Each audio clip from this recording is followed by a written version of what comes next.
Bienvenidos al ciclo de entrevistas para todo Jujuy. Hoy estamos con el doctor Carlos Zulueta, con quien vamos a hablar de este mes tan especial, ¿no?, de prevención en el cáncer de mama, de concientización. Carlos, ¿me estás escuchando? ¿Cómo te va? El gusto de saludarte. El gusto es mío, Trupa, y a toda tu audiencia. Sí, muchísimas gracias por comunicarse conmigo. Bueno, un mes de octubre siempre, ¿no es cierto?, que se tiñe de un color determinado y que se trabaja para tomar conciencia en el cáncer de mama. Contame cómo están trabajando.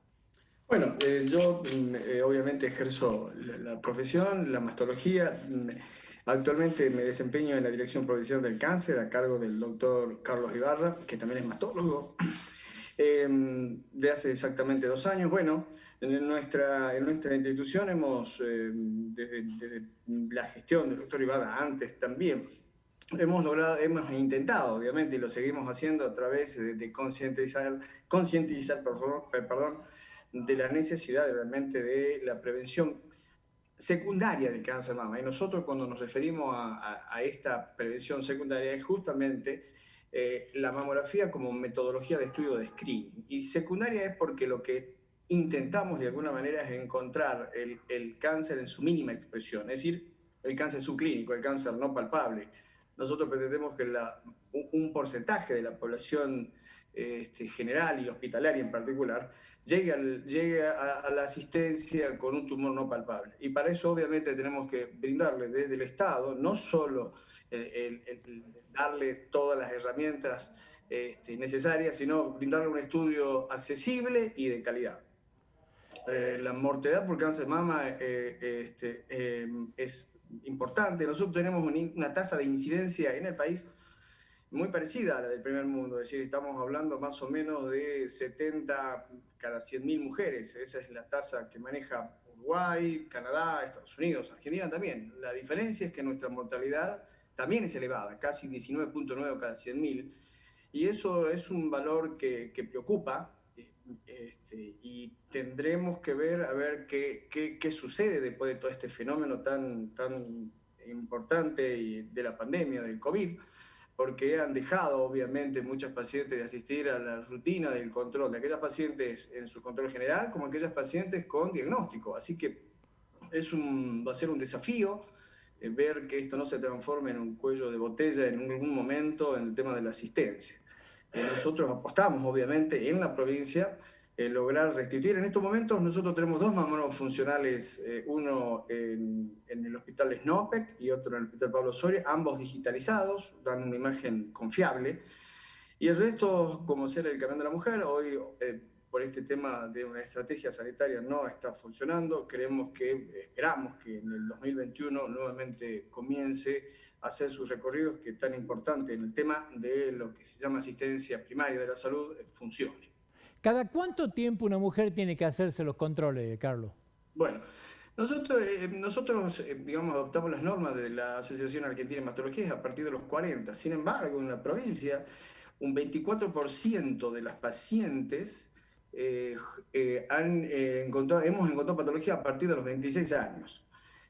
La media de la aparición de esta enfermedad es los 56, tanto a nivel mundial como en el país. Y en algunos lugares, no en el país, en algunos lugares promueven la mamografía a partir de los 50. Nosotros punto de partida son los 40 años, y en el caso de un antecedente familiar de primer grado, a partir de los 35. Nosotros siempre le aclaramos a la gente que el cáncer heredofamiliar es muy bajo, no más allá del 5 al 10%. Y el resto, o sea, la mayoría de los tumores son tumores esporádicos. Nosotros llamamos a aquellos tumores que no encontramos un factor de riesgo determinado. El caso más emblemático de un cáncer genético es de la actriz Angelina Jolie, que tenía una mutación genética que hoy se puede determinar, se llama BRCA exactamente, la mutación de este gen, que no solo está asociada al cáncer de mama, sino también al cáncer de ovario. En este caso fue público, obviamente la paciente se sometió a una rinomastectomía profiláctica, se llama una mastectomía de reducción de riesgo, y también una oforectomía bilateral porque está asociado también al cáncer de ovario. Pero eso digamos, en nuestra provincia no es justamente la población a la cual tenemos. Está muy asociada a una raza judía, eskenazi, no es nuestra problemática. Nuestra problemática tiene que ver con los casos esporádicos donde nosotros no tenemos un factor preponderante o determinado. Carlos, decime, ¿hay alguna carga genética? O sea, cuando la madre tuvo cáncer de mama, ¿hay que prestarle más atención a la hija? ¿Existe esto, digamos? Sí, por supuesto, nosotros siempre le decimos que el factor de riesgo, digamos, familiar, siempre lo tomamos en cuenta. Sobre todo cuando aquella paciente, digamos, la madre ha tenido o hay una línea familiar por debajo de los 40 años, es decir, generalmente antes de la menopausia. Y si hay un cáncer de próstata en la familia, o un cáncer de mama en el hombre, o un cáncer de ovario en la línea familiar, nosotros por ahí prestamos más atención en ese tipo de paciente, aclarándole esto, que muy probablemente no tenga, digamos, una mutación genética, que eso nosotros siempre le aclaramos, eso se transmite genéticamente, esa alteración genética que se transmite de generación en generación, y el riesgo de padecer un cáncer de mama es muy elevado. No es nuestra problemática. Yo creo que en el consultorio es muy probable que no lo haya en la provincia, y mucho menos en el hospital público. Decime, Carlos, siempre que hablamos de cáncer de mama pensamos en mujeres, pero también se da en los hombres. ¿Cuáles son las prevenciones que tienen que tener los hombres y cuáles son los controles, digamos? Sí, nosotros, es decir, tampoco encontramos realmente, digamos, el porcentaje es aproximadamente entre el 1 y el 3% sobre el total. Casi los mastólogos de la provincia hemos tenido 1 o 2 casos sobre el total de las patologías que vemos. El sobrepeso es un factor de riesgo, trastornos hepáticos que pueden ser hepatitis crónica, insuficiencias hepáticas de origen infeccioso probablemente. Son los únicos factores de riesgo determinantes. Si en las mujeres nos resulta un poco complejo determinarlo, en el hombre mucho más. La ginecomastia no es un factor de riesgo, la hipertrofia de la glándula mamaria, que es otra cosa, porque eso va alguna vez asociado a lo que es la lipomastia, es decir, que es solo grasa acumulada, digamos, en el ámbito pectoral, pero no acompañada de un crecimiento de la glándula. No es un factor de riesgo.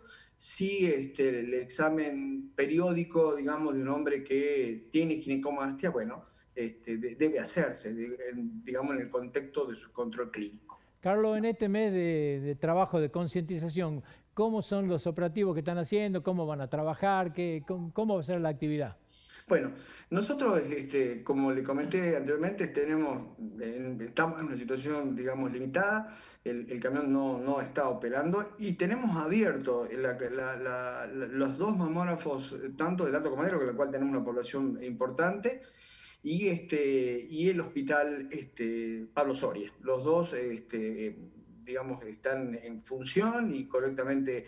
No va a haber un operativo específico. Nosotros vamos a salir a través de los medios, obviamente invitando a efectuarse la mamografía, en un tiempo donde creo que los números, a pesar de que hemos mejorado el año pasado, digamos, en un tiempo entre comillas normal, aumentamos el número de mamografías efectuadas casi en un 10%, pero la cobertura sigue siendo subóptima porque pensamos que hay que abarcar por lo menos el 30% de la población de riesgo, que a partir de los 40 años, que creo que andamos en el orden de las pacientes sin obra social, casi 180.000. Decime, Carlos, la última. ¿Los pacientes con obra social tienen dentro de los planes de prevención, digamos, hacer una mamografía cada cuánto tiempo? O sea, ¿la obra social aconsejan o reconocen una mamografía al año, por ejemplo? Sí, todas. Digamos, de las nacionales, todas. Digamos, obviamente con el criterio obvio que charlamos oportunamente, es decir, a partir de los 40 años toda paciente tiene el derecho de reclamarle a la obra social la autorización y reconocimiento, obviamente pagando cada una con sus respectivas coseguros. Todos tienen una cobertura de mamografía a partir de los 40 años. Y por debajo de los 40 años, como charlamos en el caso de alguna paciente en particular, con alguna línea familiar de sospecha, vuelvo a repetirle, muy, muy raro, se la debe autorizar si el médico coloca la justificación para realizarle una mamografía a partir de los 35. Doctor Carlos Zurrueta, le agradecemos mucho el contacto. Por favor, muchísimas gracias a ustedes. Nosotros nos despedimos, Dios mediante, hasta otra oportunidad en que nos convoquen las entrevistas para todo Jujuy. Muchísimas gracias.